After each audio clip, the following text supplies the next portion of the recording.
Olá, bom dia pessoal. Hoje eu estou gravando aqui do consultório do meu marido, que é o mais silencioso, que ontem na gravação que eu fiz para vocês acabou tendo o latido da minha cachorra. Eu moro no sítio, né? Então a cachorra, qualquer bichinho que passa, fica louca. E ontem tinha um teiu, um lagarto lá em casa. Ela estava enlouquecida. Bom, vamos lá, gente. Então eu pedi que vocês separassem a resolução do Conselho Nacional da Câmara da Educação Básica, então Resolução CNE/SEB, número 4 de 2009, que vocês vão observar aqui o título. Ela não é uma diretriz curricular nacional para a educação especial, não. Essa diretriz curricular nacional para a educação especial já aconteceu lá atrás. Agora, por conta de outros estudos, por conta de outros decretos e também por conta do parecer do Conselho Nacional que antecedeu a essa diretriz operacional, foi proposto, então, uma nova resolução para instituir o AEE, que é o Atendimento Educacional Especializado na Educação Básica. Então, está claro que o que nós vamos conversar aqui hoje, que aliás vocês vão ter uma aula só sobre educação especial e inclusão, com a professora Isabel, que é excelente, nos próximos sábados aí, é importante ver que é na educação básica. Então, tá bem claro aqui o título. Não é uma diretriz curricular, é uma diretriz operacional. Mas por que eu estou tratando ela junto com as diretrizes curriculares nacionais? Porque vocês vão observar também que nos editais de concurso para o magistério, essa diretriz junto com a que eu já falei para vocês, que foi a que eu trabalhei ontem, que foi a da educação das relações étnico-raciais, essas duas não tem como, elas estão presentes em todos os editais. Então, são questões importantes. E vocês vão observar, tem sempre uma questão de concurso em relação a isso. Por quê? Porque, lembrando, nós estamos falando sempre do fundamento maior de tudo que a gente tem batido desde o início da Constituição, dignidade da pessoa humana. Esse é o foco da escola. E como que vai se dar essa dignidade? De diversas formas. Pelas diretrizes curriculares nós estamos vendo, garantindo uma aprendizagem de qualidade, garantindo a inclusão, né? Garantindo esse atendimento educacional especializado, garantindo o atendimento às diferentes formas das comunidades se organizarem, por exemplo, as diferentes etnias. Então, a gente vai ver a educação quilombola, a educação do campo, a educação indígena, ou seja, o objetivo maior, o fundamento maior sempre é a dignidade humana, ok? Então vamos ver aqui o que é essa diretriz operacional porque ela vai explicar a forma de pôr em prática toda essa discussão que veio lá no parecer, né, que já tem fundamentada também lá atrás nas diretrizes curriculares para a educação especial e agora com essa instituição da educação, do atendimento educacional especializado. Então vamos lá. Opa, peraí que eu fiz caca aqui, deixa eu aumentar aqui a tela. Deixa eu aumentar e trazer um pouquinho para cá. Então vamos ver lá no artigo 1º. Eu já dei para vocês essa diretriz grifada, sempre com aquele cuidado, gente. Os grifos eu faço, vamos dizer, são grifos meus. Vocês devem pegar todas as diretrizes, as resoluções e fazer os grifos de vocês. Por isso que eu mandei a minha grifada e mandei uma limpa lá separadinho, depois no último dia, para vocês fazerem as observações que vocês entenderem melhor. Mas vamos ver, sempre o artigo 1º implementa, institui, então vamos ver o que está aqui. Que para a implementação do decreto 6571 de 2008, que é um decreto do governo federal, do presidente da República à época, que instituiu, sim, o atendimento educacional especializado na educação básica brasileira. Então, o que de cara já está falando? Olha, os sistemas de ensino devem matricular os alunos são três grupos, alunos com deficiência, 1. Transtornos globais do desenvolvimento transtornos globais de desenvolvimento, 2.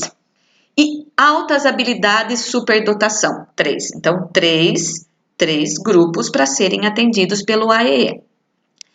aonde eles devem ser matriculados. Aí, voltando um pouquinho, vamos ver aqui, ó, bem claro. Os sistemas devem matricular. Ou seja, é obrigado o AE acontecer? Sim, porque está bem claro aqui, não está escrito os sistemas podem, está escrito os sistemas devem. Então, devem o quê? Matricular essas crianças com deficiências, transtornos globais de desenvolvimento e altas habilidades de superdotação, aonde? Nas classes comuns do ensino regular. Então, em primeiro lugar, todas estão matriculadas numa classe comum, tá? Junto com as outras crianças, porque essa é a base da inclusão. Mas tá aqui, ó, e no atendimento educacional especializado. Então, onde essas crianças têm que ser matriculadas? Em 2 turmas. Uma é na classe comum. E depois elas têm direito a mais uma matrícula, certamente no contraturno, no atendimento educacional especializado, chamado de AE. Bom, então já temos aí, ó, 3 informações, que é obrigatório, quem são as crianças e onde elas devem ser matriculadas. E vamos continuar, que só nesse artigo 1º, no caput, já tem um monte de informação.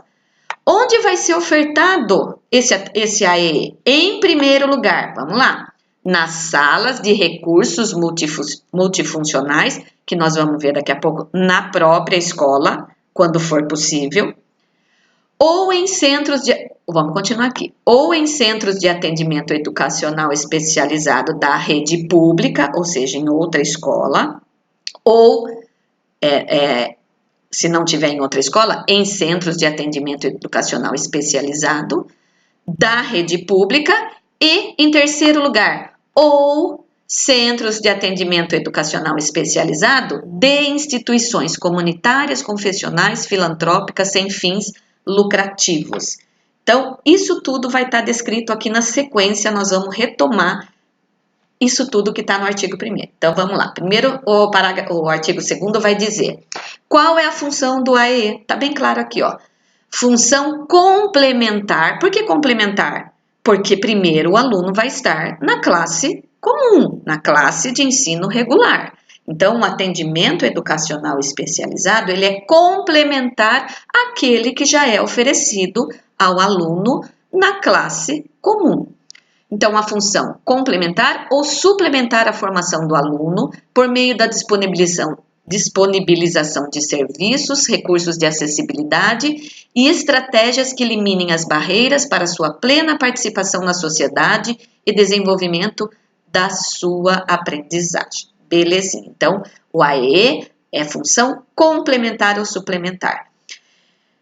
Bom, como vai falar de recursos de acessibilidade, a diretriz já quer explicar quais são esses recursos de acessibilidade. Então, um parágrafo único vai complementar o que está ali no caput, tá?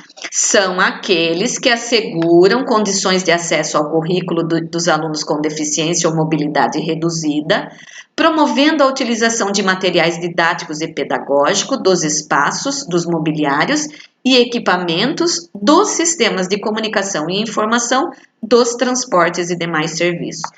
Veja quanta coisa os sistemas de ensino vão ter que dar conta para atender esse atendimento educacional especializado.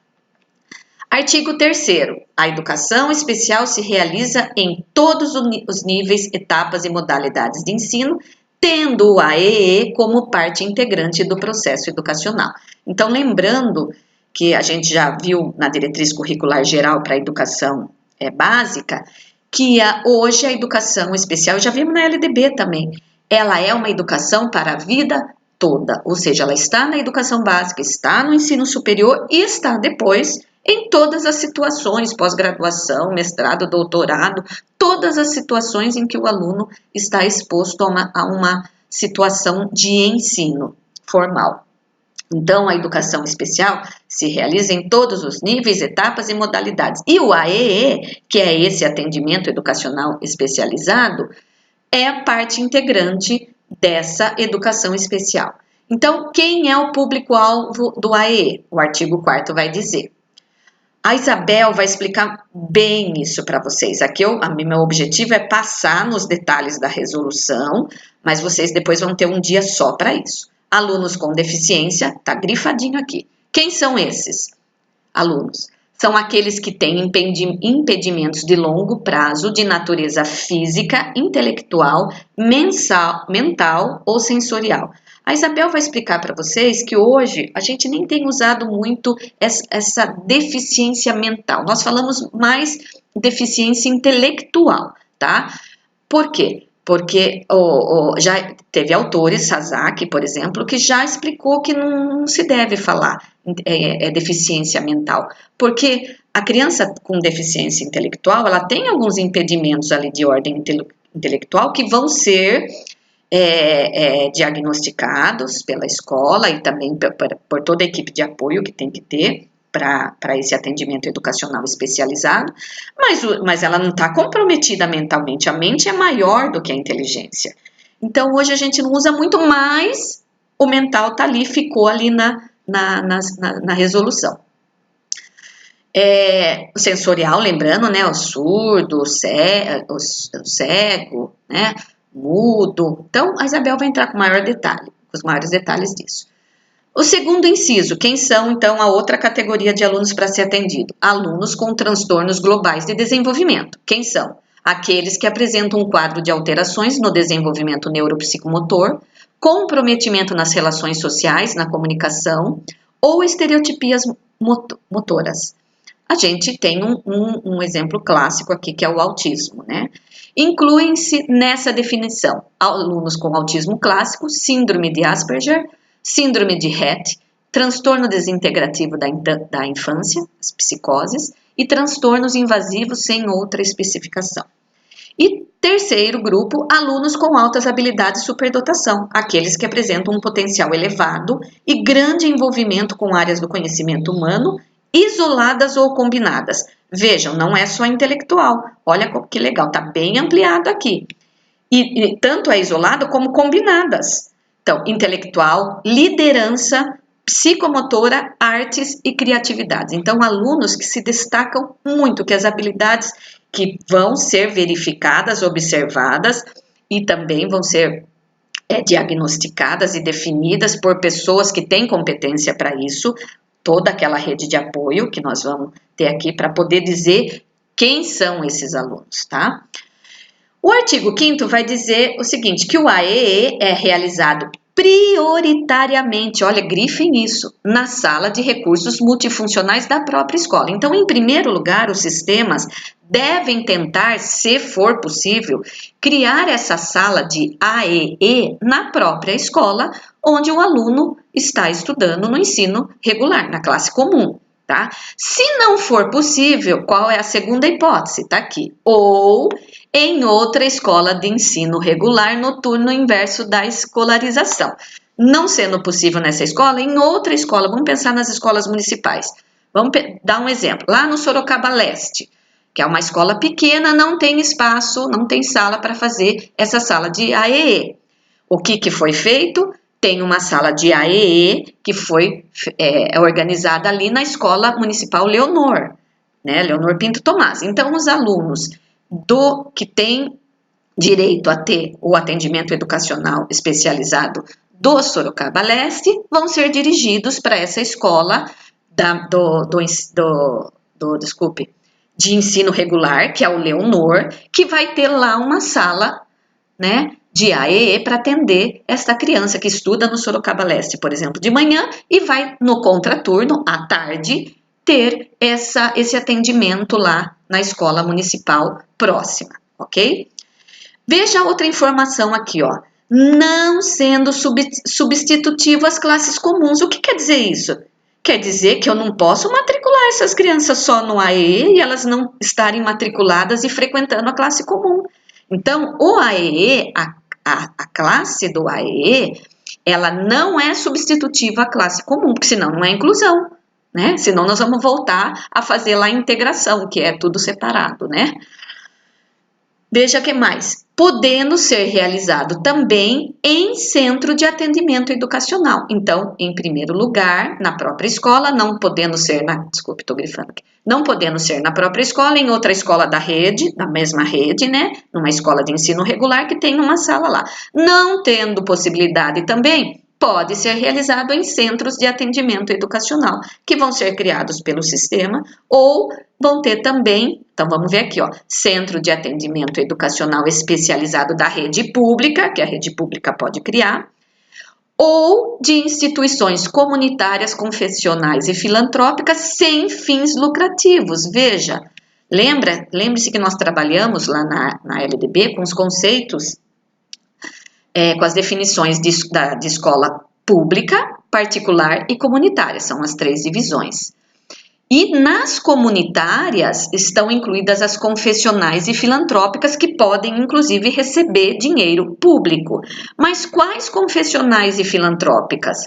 Apenas aquelas que não têm fins lucrativos. Então, as escolas particulares, que estão em outro campo lá, né? Não são comunitárias, são particulares.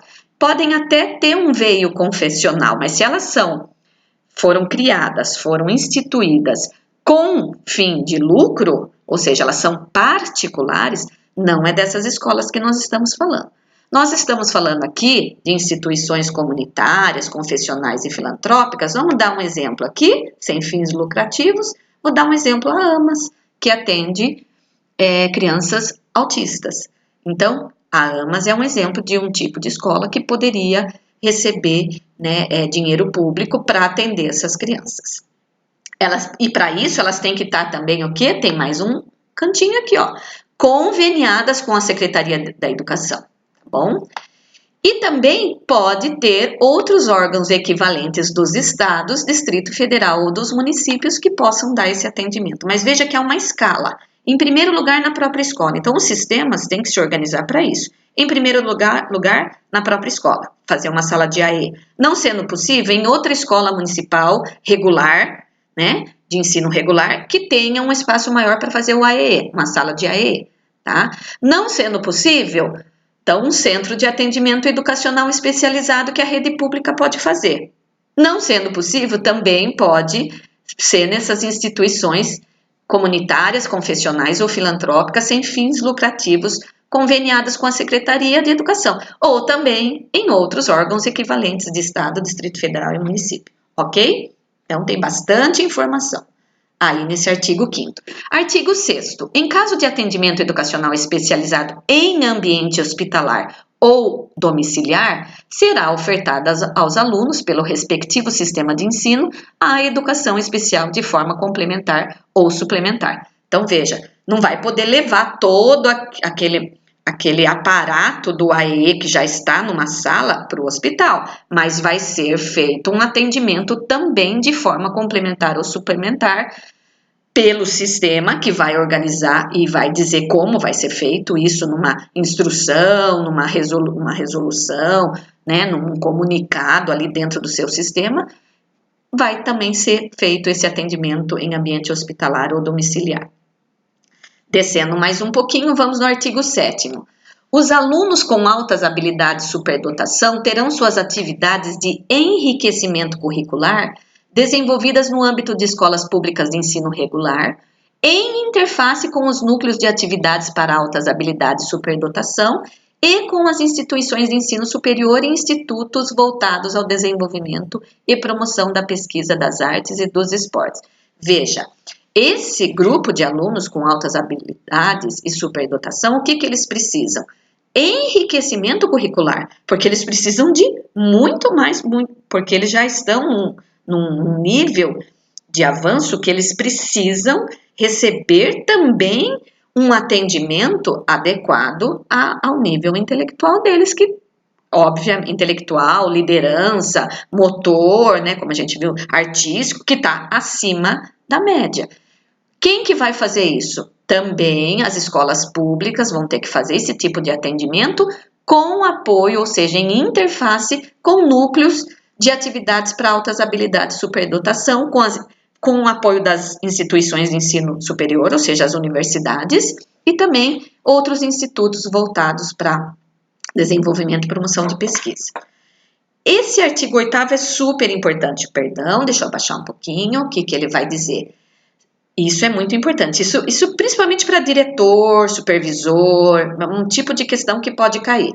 Serão contabilizados duplamente no âmbito do Fundeb, de acordo com o decreto 6571, que até já foi revogado, já tem outro, mas manteve isso. Em 2011 saiu um outro decreto da presidência.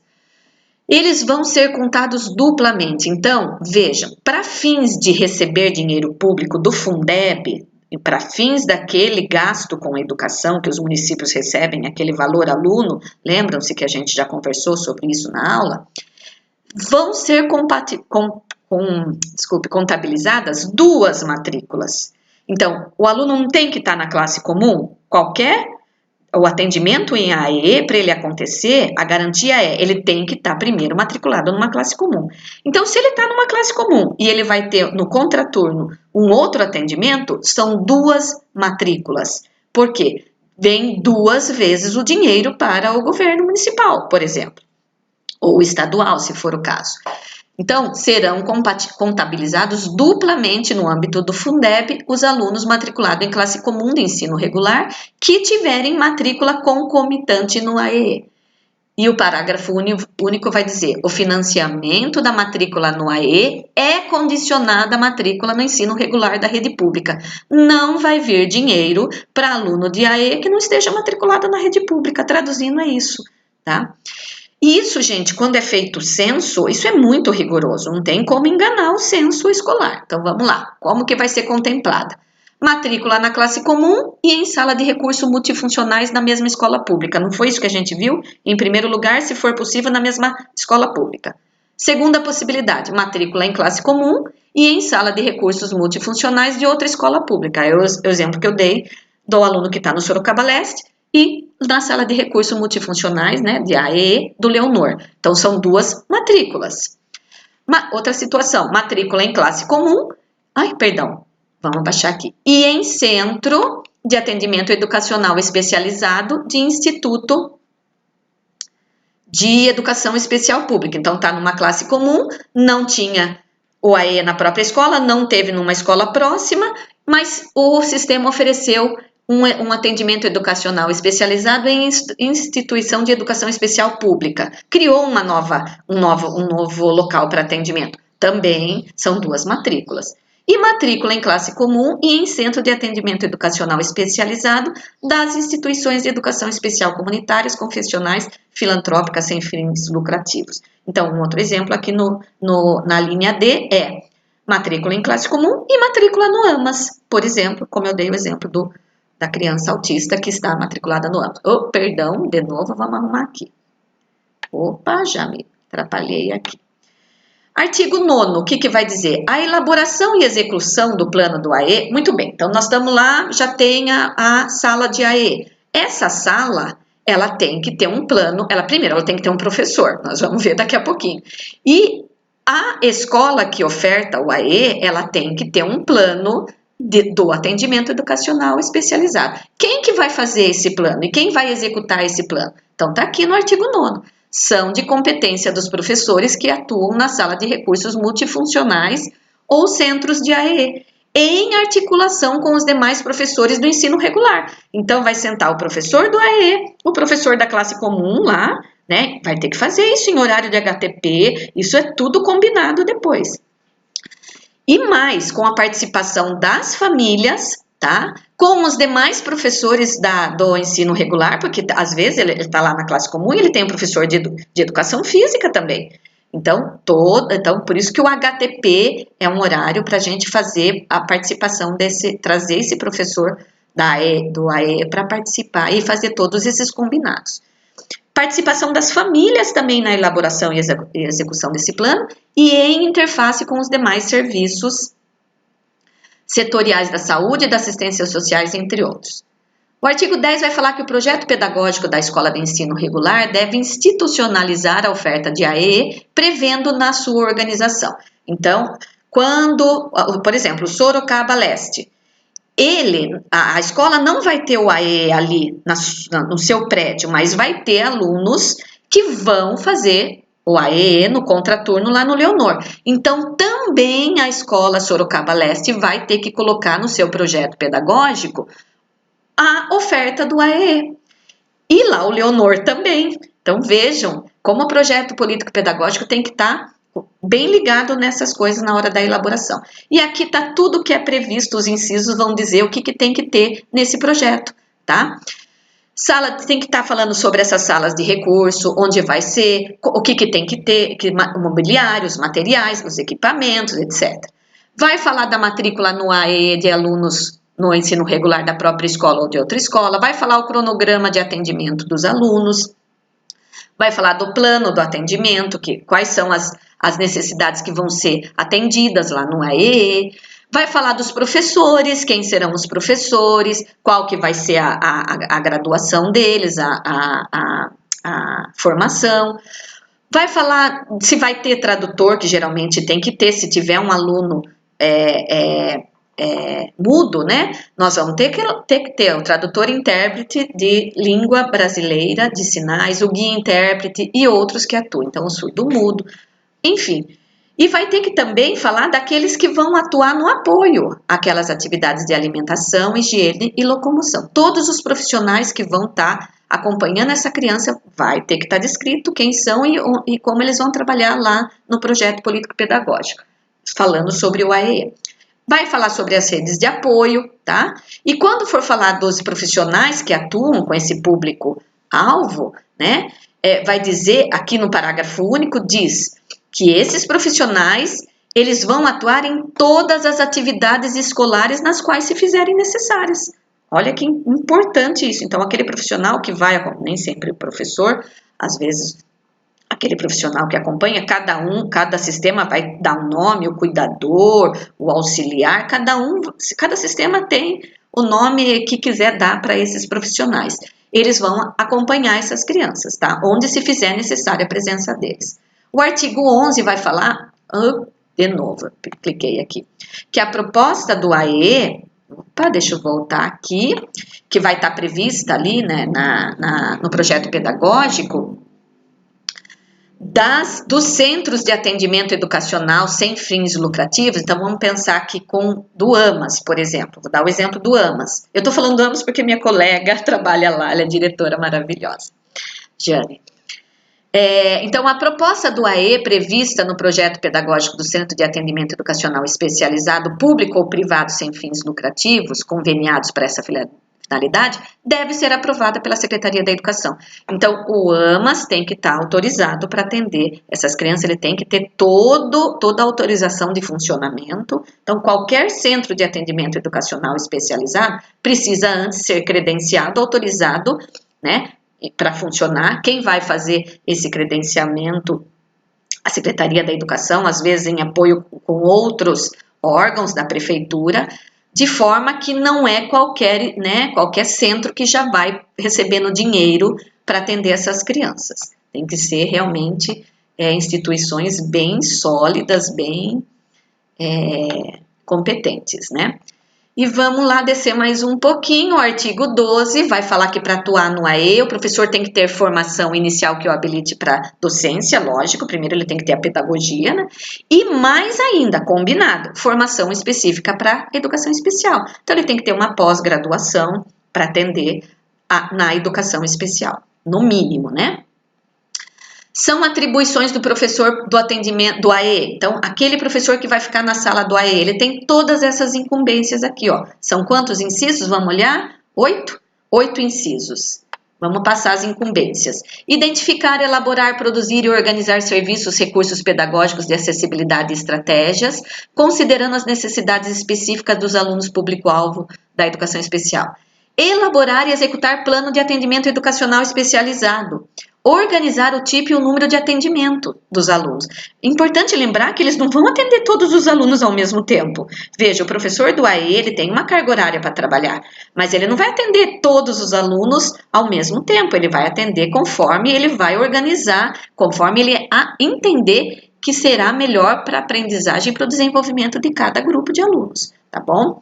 Acompanhar a funcionalidade e aplicabilidade dos recursos pedagógicos de acessibilidade da sala comum do ensino regular, estabelecer parcerias, né, com as áreas intersetoriais para elaborar estratégias e disponibilizar os recursos de acessibilidade, orientar professores e famílias sobre os recursos pedagógicos e de acessibilidade que ele vai utilizar, ensinar e utilizar a tecnologia assistiva. O que é tecnologia assistiva? Vamos abaixar. Olha, vamos aqui, eu já até coloquei. Recursos e serviços que contribuem, para proporcionar ou ampliar habilidades funcionais de pessoa com deficiência e, consequentemente, promover vida independente e inclusão. Eu pus aqui rapidinho, ó, vou abaixar só para vocês verem. Ai, cadê? Deixa eu subir aqui. Olha aqui, só um exemplo, o que é tecnologia assistiva? É tudo isso aqui, gente. Todo o apoio necessário para que essas crianças da escola, que são atendidas pelo AEE, todo o apoio necessário, essas imagens estão mostrando, para que elas se desenvolvam globalmente e tenham sua dignidade plenamente atendida como está proposto, ok? Vamos abaixar e voltar aqui para o texto. Estamos terminando. Estabelecer articulação com os professores da sala de aula comum, visando a disponibilização dos recursos, recursos pedagógicos e de acessibilidade e estratégias que promovam a ampliação dos alunos com atividades escolares. Então, gente, tá aqui, é ler, é grifar, é estudar, tá? E pensar. Vai cair uma questão, sempre cai uma questão sobre inclusão. Se cair sobre a resolução do Conselho Nacional da Câmara da Educação Básica que operacionaliza o AE, eu espero que vocês não tenham dúvida, porque eu tenho certeza que vocês vão ler e reler várias vezes esse material, ok? Obrigada e até o próximo vídeo.